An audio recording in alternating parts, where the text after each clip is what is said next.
What were the chances? After a decade of silence, there she was, right in front of me. I hadn't been expecting it, nor had I been waiting for it. In fact, I'd worked hard to disappear completely. No ties, no connections. To stay far away from her, her new husband, and his family. I'd done a pretty good job too. Yet, there she stood, manning a booth at the very expo I was attending. She even walked past me, completely unaware of who I was. That's when it hit me. She didn't recognize me at all. A flicker of realization sparked something in me, and before I knew it, a plan started to form in my head. Let's just say, when I want to, I can be quite calculated. Before I dive into that, let me explain a bit. You're probably wondering why my ex-wife's husband's family would care about me, or why I went through such lengths to disappear. The answer is complicated. Her husband isn't just some random guy. He's my older brother, Brian. Yes, you heard that right. Her in-laws, they're also my parents. And those two younger sisters she spends holidays with, they're my sisters too. When things fell apart, I left everything and everyone behind. I needed to start over. My name now is Adam Campbell, though it wasn't always. Adam is my middle name, and I came up with Campbell on a whim. It was inspired by a sticker I spotted on a window during a brainstorming session for a fresh identity. And the woman who triggered all this? That's Chelsea Young, though I knew her back in high school as Chelsea Dawson. We were the quintessential high school sweethearts, or so I thought. We fell in love, shared everything, and yes, even lost our virginities to each other after prom. For a long time, I believed we were meant to be. But in hindsight, she wasn't just looking at me. She was looking at my family's wealth and what came with it. Let me give you some context. My family wasn't just well off. We were wealthy. My parents owned a manufacturing company that produced high-value, custom-designed electronic components. While other businesses struggled against cheaper overseas competition, we thrived in niche markets that demanded quality and exclusivity. It was a lucrative venture, and Chelsea knew that from the start. My family's history added another layer to this. My dad, an electronic engineer, had co-founded the company with his best friend, who had a background in manufacturing. The business had been successful long before I came along. And then there was my great-grandfather, who made his fortune during the Great Depression by loaning money and foreclosing on those who couldn't pay. Suffice it to say, my family's moral compass wasn't exactly spotless. As for Brian, my older brother, he was the golden boy. The twins, our younger sisters, were spoiled and oblivious. And when everything went south, they naturally took the path of least resistance. Chelsea and I got married during our sophomore year of college. At the time, everything seemed perfect, until it wasn't. 5 years into our marriage, I discovered Chelsea and Brian in a compromising situation. That's right, my own brother. It turns out I was just a stepping stone for her. Brian was the real prize, the one who'd inherit the family business and everything that came with it.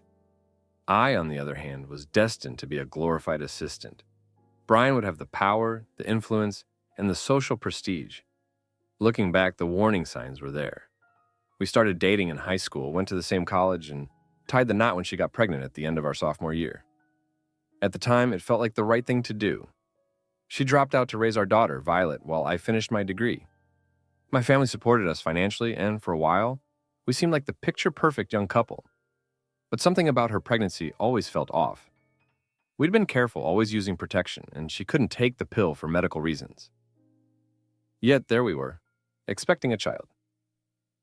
Over the years, there were moments that should have made me question things. Twice, she had sudden medical issues that put our intimacy on hold for a week. At the time, I didn't think much of it.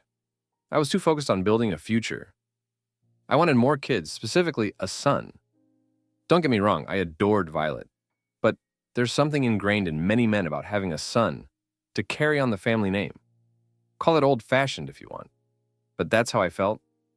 A son would have been the icing on the cake. Our 5-year anniversary was approaching, and I wanted to make it special. I'd carefully chosen a matching set of earrings and a necklace from a local jeweler. Something elegant, something meaningful. That day, I'd sneaked out of the office early to pick up the gift, and was heading home to hide it before Chelsea got back from work. We both worked for the family business, so I knew she wouldn't be home for a while. With our daughter Violet in the company's daycare, she wasn't in a rush. But as I pulled into the neighborhood, something unusual caught my eye. Brian's car was parked in my driveway. That was odd. He should have still been at work, and there was no reason for him to be at my house in the middle of the day. A sense of unease settled over me. Instead of pulling into the driveway, I parked a few houses away and walked back, keeping out of sight. The front door was unlocked, which wasn't alarming by itself. But then I heard noises, sounds coming from the master bedroom. I moved quietly, and when I peeked inside, there they were. Brian and Chelsea were together, completely oblivious to the world around them. Even now, I can't fully explain how I stayed composed. Somehow, I managed to pull out my phone and record a few minutes of their betrayal. From their conversation, it was clear this wasn't a one-time thing. It had been going on for years. The fury I felt was overwhelming, but I knew better than to act impulsively. Flying off the handle would only make things worse. Divorce laws, as many know, rarely favor the betrayed husband. If I lost control, Chelsea could walk away with the house, custody of our daughter, and a hefty chunk of my paycheck, while I'd be left picking up the pieces. So I stayed quiet. I played the long game, pretending everything was fine. I didn't cut off intimacy with Chelsea either. She was still my wife, and avoiding her would only raise suspicion. Besides, I wasn't concerned about health risks. It was clear she was only involved with Brian. Over the next 3 months, I maintained the appearance of a devoted husband while working on a plan of my own.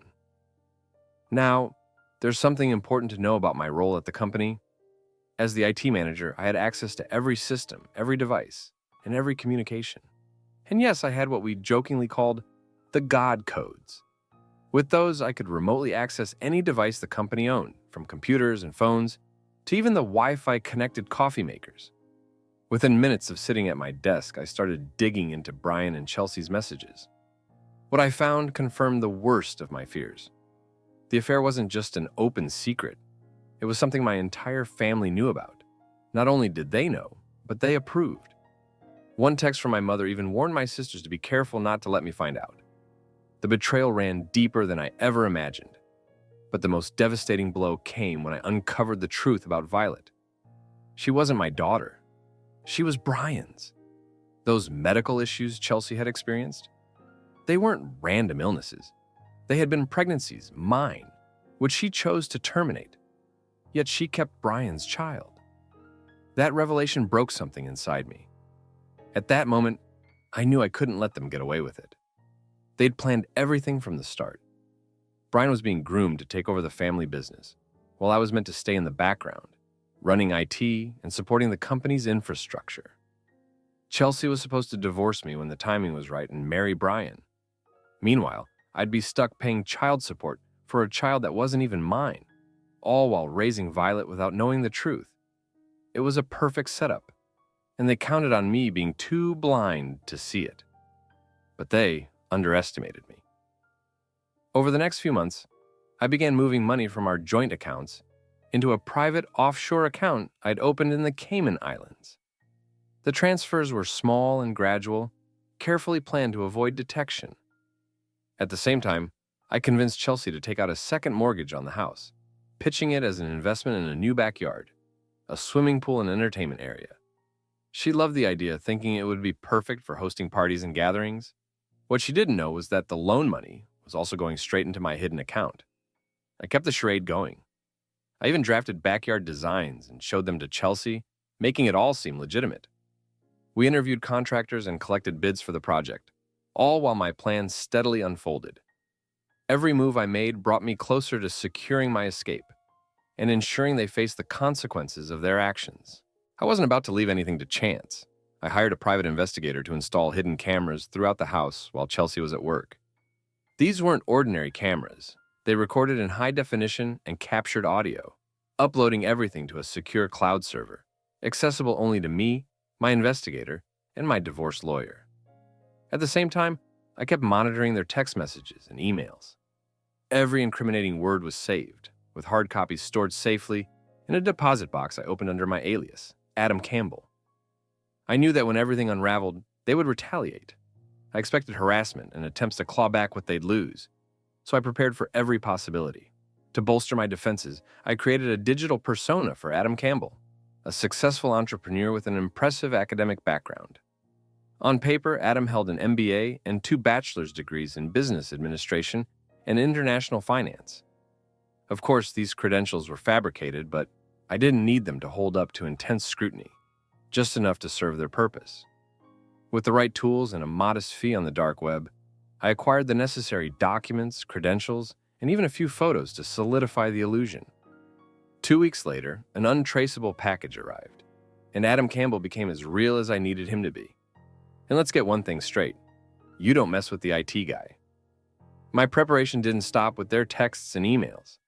I had a DNA test done to answer the question that haunted me most. One night while Violet was asleep, I gently swabbed her cheek. I took my own sample and later collected Brian's DNA from a glass he'd used at a family gathering. Everything was sealed and sent off discreetly. The results came back to my company email, one only I could access. When they eventually tried to piece things together, I almost relished the thought of them stumbling upon that email and realizing how thoroughly I'd uncovered their lies. The results? Exactly what I suspected. Violet wasn't my daughter. She was Brian's. The betrayal cut deep, but it also strengthened my resolve. Chelsea and Brian weren't just going to face a messy divorce. They were going to feel the full weight of the fallout. And Brian, in particular, had a reckoning coming. His arrogance and incompetence would inevitably ruin the company, but I planned to give that downfall a little nudge. Once he inherited control, his poor decisions would steer the business straight into disaster. Within a few years, the company would collapse, and Brian's reputation in the industry would be in tatters. But before that could happen, I decided to take back what I was owed.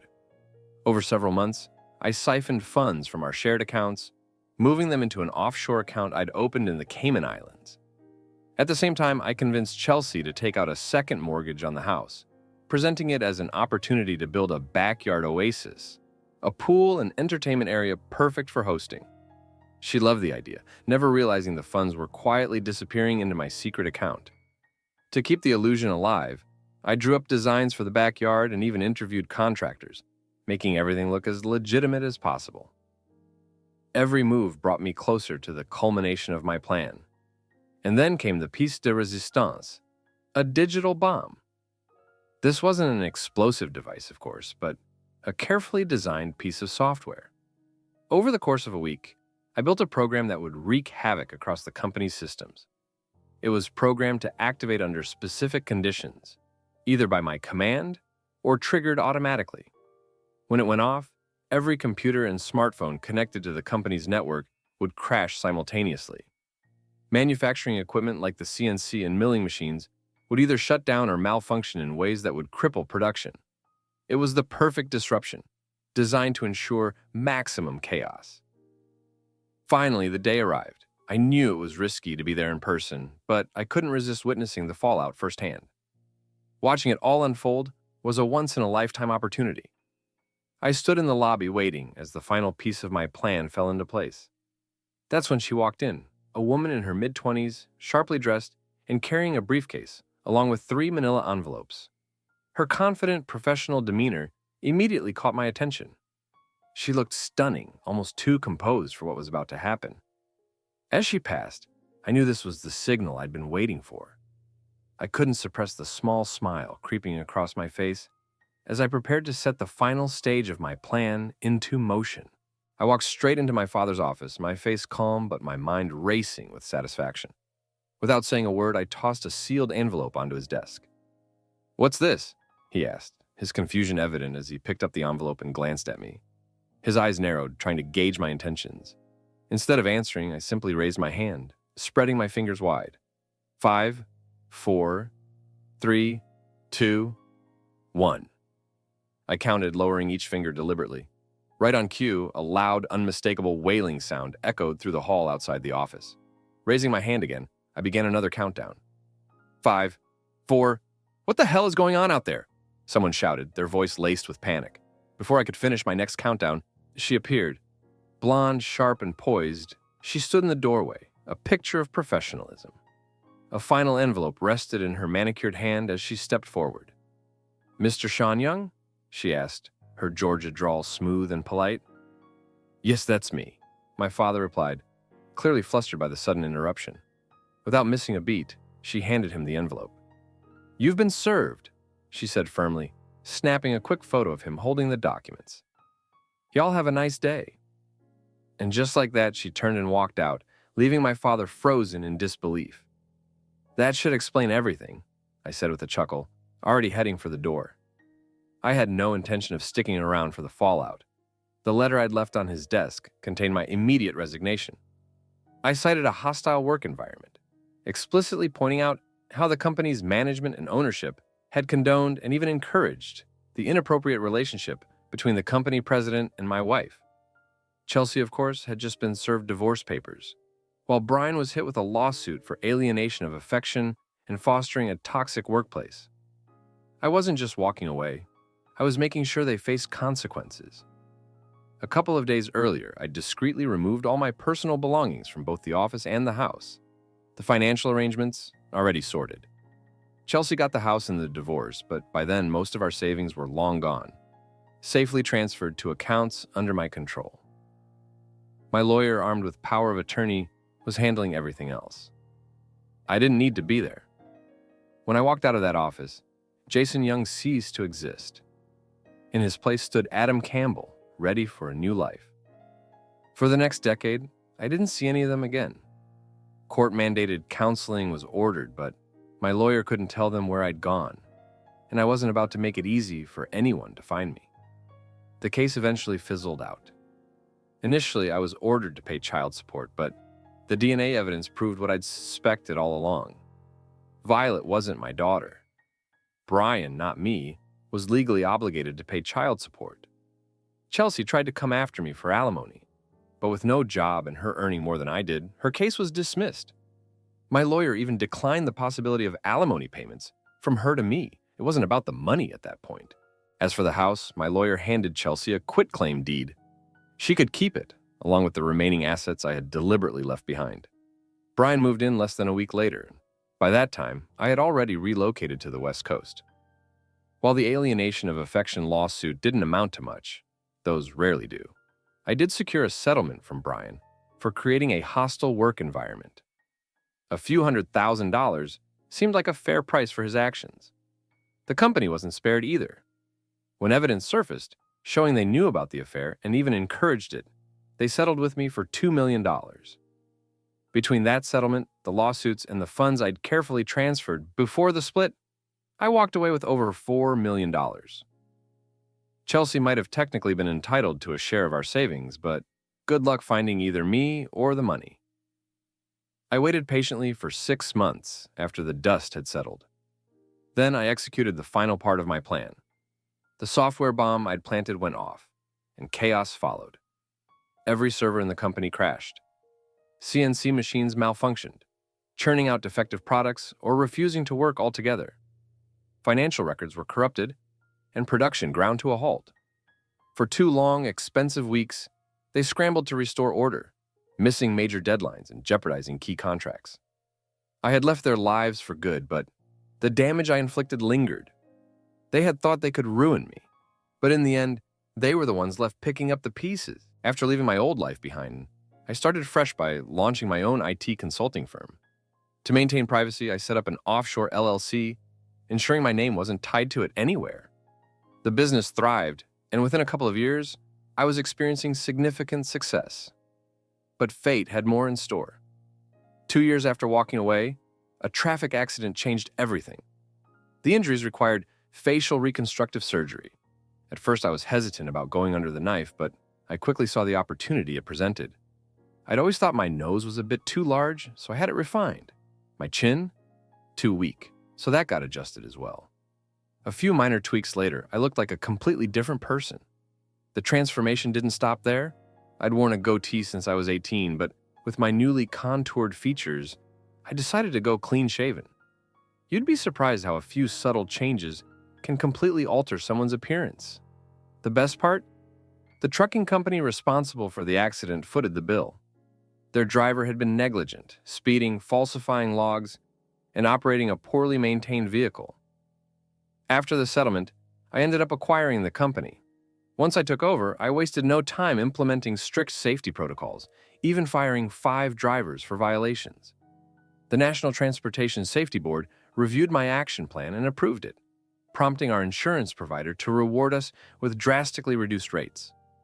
The company's reputation soared, bringing in more business than ever. I hired additional mechanics to ensure every truck and trailer in the fleet was in top condition. Between the success of my IT firm, the trucking company, and some well-timed investments, my financial position was solid. A decade later, I found myself standing across the room from my ex-wife for the first time since leaving. Chelsea's betrayal, Brian's complicity, and my family's deceit all came rushing back. Though I had cut ties with them, the scars remained, and they had never truly faced consequences for what they'd done. An idea began to form, an opportunity for retribution, a plan to make them pay in full. The best part? Chelsea didn't recognize me. She walked right by, her gaze lingering just long enough to offer a subtle smile, one of those unconscious signals of interest. It was almost too perfect. I knew her weaknesses, her motivations. All I had to do was bait the hook, and I had just the lure for the job. I checked my phone, scanning the date. Everything aligned better than I could have imagined. The pieces were falling into place, and a plan began to take shape. Casually, I walked over to the booth she was running. I had no interest in what her company was selling, but she didn't need to know that. I picked up one of the brochures, pretending to study it intently. "Do you have any questions about our products or services?" she asked, with a polite yet professional tone. Feigning surprise, I replied, "Actually, I do, but I'm a bit short on time. I'm interested in a couple of products and might need a substantial supply, but I'm rushing to a meeting right now." Chelsea's business instincts kicked in, and she nodded quickly, eager not to lose a potential client. "I understand. Will you be able to stop by later today?" "Unfortunately, I won't be free until after 7 o'clock, and I believe that's when the expo closes," I said, pausing thoughtfully. "Tell you what, here's my card. I'm staying at the hotel, so feel free to give me a call this evening. We can set up a time to talk more about your company's offerings." She glanced down at my card, and I could see the wheels turning in her mind. The prospect of a significant sale was clearly hard to ignore. It was time to reel her in. "How about this?"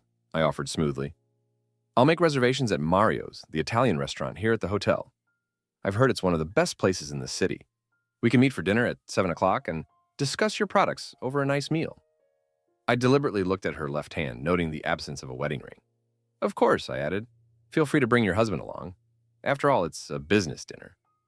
I handed her the card and watched her reaction carefully. "My name's Adam Campbell," I said. "I own Omnicourse Solutions. I have several businesses that might be in need of your company's products." Her smile widened, and I could practically see the dollar signs in her eyes. She might not have recognized me personally, but she clearly knew of Omnicourse Solutions. Her gaze lingered on my tailored Armani suit, her interest unmistakable. "That sounds great. I'd love to meet, but it'll just be me. My husband couldn't make it to the expo this time," she said casually, though her tone hinted at excitement. "That's fine," I replied smoothly. "Would you like to bring any of your colleagues along to join us?" I asked, knowing full well she wouldn't want to share a potential commission. "No, they'll be busy. Besides, I'm more than capable of answering your questions myself," she assured me, her voice warm and persuasive, no doubt eager to seal the deal. I smiled broadly, thanked her, and strolled out of the booth toward the exit. In reality, I had no meeting to attend. It was all part of the act. Back in my penthouse suite, I quickly showered, shaved, and changed into another Armani suit. Consistency in appearances was key to maintaining the affluent image I had crafted. By the time I arrived at the restaurant lobby, Chelsea was already there. She had gone all out, a little black dress that left very little to the imagination, paired with 5-inch heels that accentuated her height. Her outfit, designed for maximum impact, made her intentions clear. During dinner, Chelsea answered all my questions with enthusiasm, presenting a convincing case for why her products were superior to her competitors. We discussed costs, quantities, and potential orders. I nodded along, feigning interest and making all the right comments, even promising that when I was ready to place an order, I'd be calling her directly. Of course, I had no intention of doing so. If I ever needed the products, I'd go straight to her largest competitor. As dinner concluded, I suggested heading to the nightclub next door for a couple of drinks, since the night was still young. Chelsea eagerly agreed. By now, she had likely done some quick research on me and assured herself that I was as wealthy as I appeared. Her confidence grew as she clung to my arm, and her intentions became even more apparent on the dance floor. She leaned into me as we danced, her body language making her intentions clear. After a few drinks and dances, we ended up in my suite. Chelsea wasn't under the influence. She made the suggestion to head upstairs entirely of her own accord. The look in her eyes confirmed what I already knew. She had her sights set on me. The next morning, she had moved her belongings into my suite, and for the rest of the conference, we spent our evenings together. By the final day, it seemed she was beginning to process the reality of the situation. "So, is there a Mrs. Campbell? Fiancé? Girlfriend?" she finally asked, her curiosity evident as she glanced at my unadorned left hand. I'd been waiting for this question and gave her a measured response. "No, there isn't," I said, smiling. "I was married once, but it didn't work out. We got married too young and drifted apart. I've been single ever since, but I think it's time to settle down again." Her smile softened as she leaned in closer, her tone now more personal. "I'd love to see you again. I feel a real connection. Not just because of the physical chemistry, but because I enjoy talking with you and spending time together." "And your husband?" I asked, raising an eyebrow. "Won't that complicate things if we decide to pursue something serious?" She waved the concern away as if it were insignificant. "We're more like roommates at this point. We don't even sleep in the same room, and I can't remember the last time we were intimate." I nodded thoughtfully, delivering the line I'd rehearsed to perfection. "Before I can commit to anything, I need to handle some pressing business concerns. I'll be traveling extensively over the next few months, but if you're still available when I'm free, I'll get in touch." We packed up and checked out after spending a final evening together. By then it was evening and we parted ways, each promising to keep in touch. As I headed to my flight, I rolled her business card into a tight coil and tossed it into the trash without a second thought. The following Monday, I contacted the security firm I kept on retainer. Their instructions were clear: monitor Chelsea and my former family for the next few months. Despite Chelsea's claims of being in a loveless, roommate-like marriage, the recordings told a different story. Installed cameras and microphones, placed with the firm's usual expertise, revealed she and Brian were intimate several times a week. The firm also dug deeper into Brian's habits. Surprisingly, he appeared to be completely faithful to Chelsea, for now at least. Their dynamic had its quirks. One notable detail was their pre-travel ritual. Whenever one of them had an upcoming trip, they would have an especially passionate night together, almost as if to tide themselves over until their return. Watching the footage, I couldn't help but grin. 2 months later, the final piece of information I'd been waiting for arrived. The camera feed showed Chelsea preparing the living room for Brian's arrival. Moments later, Brian walked through the door, and Chelsea greeted him with a beaming smile. "Congratulations, Daddy," she exclaimed. "You did it! I'm pregnant again!" Brian froze, his expression a mixture of shock and elation. "How far along are you?" he asked, his voice trembling with emotion. "About 2 months," she replied. "It must have been either the night before I left for that conference in Las Vegas, or the night I got back." Chelsea had no doubt that I couldn't father a child, and it never crossed her mind that I might be the father of her baby. A few days later, I received a tearful voicemail from her. She explained that she and Brian had reconciled, and running off with me was no longer an option. I laughed harder than I had in years. Satisfied, I instructed the security firm to remove the surveillance equipment. I didn't need to monitor them anymore. I had everything I wanted. I set a reminder on my calendar for several months down the line and moved on. 9 months later, the moment arrived. Scanning the birth announcements from my hometown, I found what I was looking for. A photo of Chelsea holding a newborn baby boy, with Brian proudly standing over her shoulder. From the comfort of my hacienda in Costa Rica, I stared at the image and smiled. Adam Campbell, as an alias, had outlived its purpose. Good luck to anyone trying to track me down now. It was time to complete my revenge.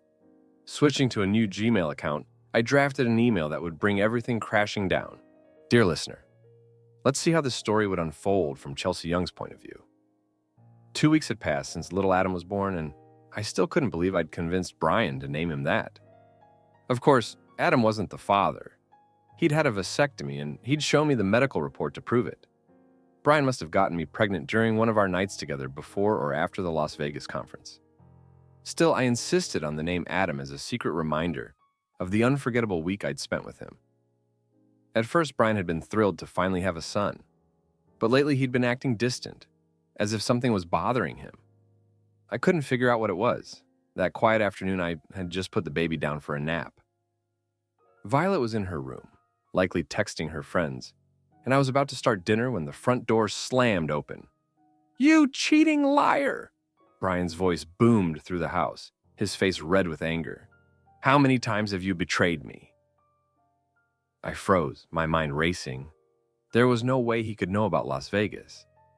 I had briefly considered leaving him for Adam. After all, Brian had money, but Adam was in another league entirely. But when I realized I was pregnant, I knew I couldn't leave Brian. "What are you talking about, Brian? I've never cheated on you," I said, forcing my voice to remain calm despite my rising panic. Brian hurled an envelope at me. Behind him stood his parents and the twins, their faces tight with judgment. I barely caught the envelope before it hit the ground. "Who is he, Chelsea?" Brian demanded again. "I don't know what you're talking about," I protested, though my voice sounded weaker with each word. Brian's expression hardened. "2 weeks ago, I got an email with a link to a website. It had videos of you and some man at the Las Vegas conference every single night.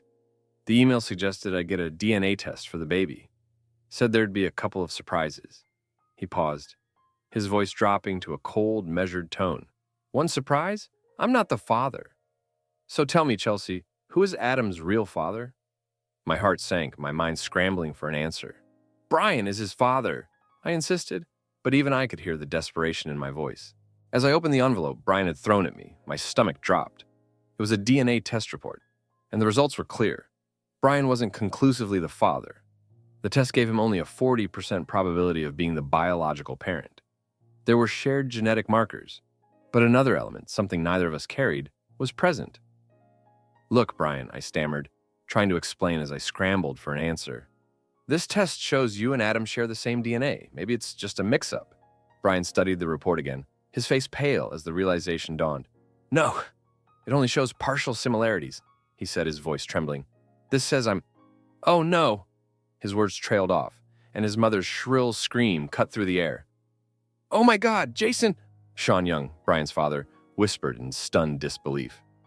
My heart raced and panic clawed at me. No, it couldn't be. Adam couldn't be Jason's son. Could he? The DNA test didn't lie. It ruled out Brian as the father and pointed to a close relative. My mind reeled. Brian's father? Impossible. I'd never been with him. That left only one man. Jason. The weight of the realization hit me like a freight train. Jason had always been brilliant with computers. How hard would it have been for him to fake the vasectomy report he'd shown me all those years ago? And then the truth sank in. The 2 pregnancies I'd terminated during our marriage had both been Jason's. Back then, I'd been determined not to have his children. Now, through some cruel twist of fate, I had unknowingly carried and birthed his son. The bitter irony left me stunned. I had betrayed Jason with his brother, and now Jason had turned the tables, orchestrating a situation where I had unknowingly cuckolded Brian with Jason's child. Brian's voice snapped me out of my daze. "What's going on, Chelsea? Who is Adam's father?" he demanded, his tone icy. I tried to deny it, desperate to salvage the moment. "It's you, Brian," I insisted, but even I could hear the lack of conviction in my voice. Sean, still reeling, muttered, "He looks so different now." I didn't even recognize him, but he knew me. He knew exactly what he was doing. My world unraveled as Sean's words hit me. Jason, now Adam, had set this entire plan in motion. He had lied about the vasectomy and carefully timed everything. He remembered my cycle and knew when I'd be at my most vulnerable. He had planned this to perfection, using his intellect and precision to exact revenge. Rage boiled inside me. "Screw him!" I yelled. "He sued me for child support for Violet. Now I'll sue him for his own child support." but my anger was futile. Adam Campbell no longer existed, just as Jason Young had vanished a decade ago. Brian's attempts to track him down or file a lawsuit went nowhere. The man responsible for this chaos had disappeared into the shadows. In the end, Brian and I stayed together out of sheer practicality. The financial burden of a divorce, child support, spousal support, and the mortgage was more than either of us wanted to face. Our marriage became a hollow arrangement. We lived like roommates, occasionally sharing a bed, but love was long gone. Eventually, we sold the house and quietly went our separate ways after Adam graduated from college.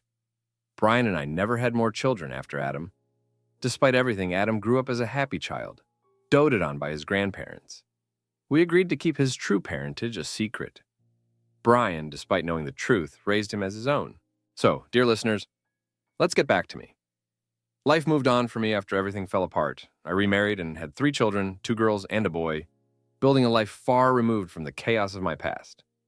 My new family became my world, and I gave my children everything I hadn't been able to give Violet and Adam. Every now and then, though, my thoughts wandered back to Adam. I wondered what his life was like and if we would ever cross paths again. Perhaps after he turned 18, I could quietly reach out. And when the time comes for me to pass, he'll be in for a surprise. I've included him in my will. As for my parents, I never forgave them for what they did.